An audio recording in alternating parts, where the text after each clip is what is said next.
now the Indonesian city of Jakarta.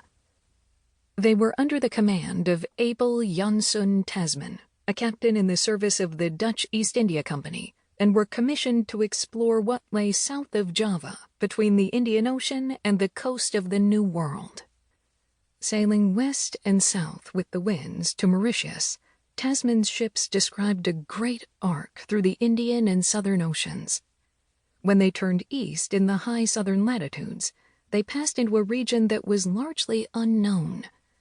They sailed south of mainland Australia, missing the continent entirely, and made their first landfall on the island now known as Tasmania, which they named Van Diemen's Land in honor of the Governor-General of the Dutch Indies.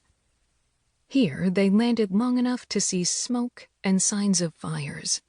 They heard people singing and playing a gong somewhere in the forest.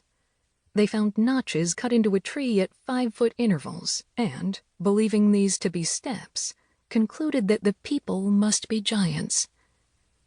But the Tasmanian Aborigines remained hidden in the bush, with watching eyes on our proceedings, or so the nervous Dutchman believed. There was, in any case, nothing of interest to the company, and so Tasman set sail again to the east.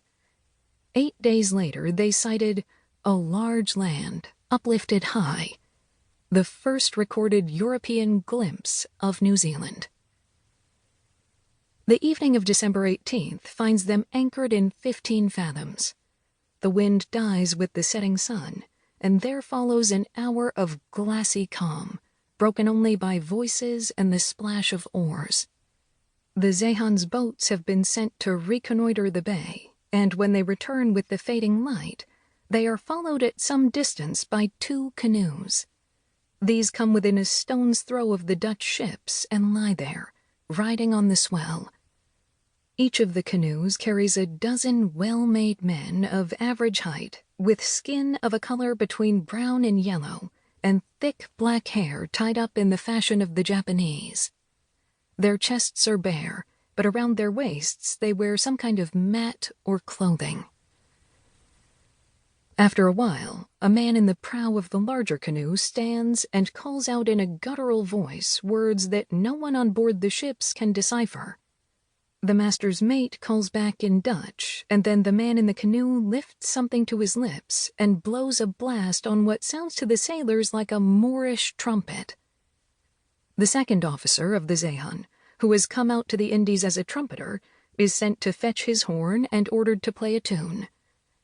The exchange is repeated a number of times, and when it finally grows too dark to see, the canoes turn and paddle back to shore. Uncertain of the natives' intentions, Tasman sets a double watch and sees that the men have muskets, pikes, and cutlasses to hand. Early the next morning, a canoe carrying 13 men approaches. The Dutch sailors lean over the rails, showing white linen and knives and trying to indicate by signs that they want to trade. But the natives keep their distance, and eventually they leave. Tasman calls a council of his officers and resolves to bring the ships inshore, since, as he notes in his journal, these people, as it seems, are seeking friendship. But barely has this decision been reached when 7 canoes set out from shore, speeding across the water. The Zeehan's skipper, who is on board the Heemskirk, grows nervous about having left his crew unsupervised and sends his quartermaster, Cornelius Joppen, back in the cockboat with instructions to the junior officers to be on their guard. The canoes, meanwhile, having reached the ships, take up positions on either side. Joppen delivers his message and gets back in the cockboat, ordering his rowers to return to the commander's ship.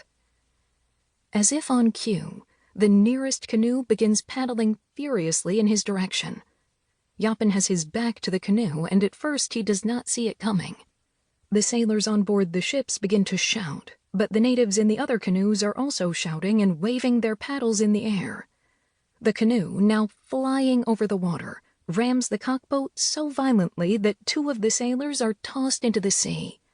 Joppen reels and grabs for the gunwale, but a native jabs him in the neck with a spear and hurls him overboard. The rest of the natives leap from their canoe and fall upon the sailors with clubs, beating them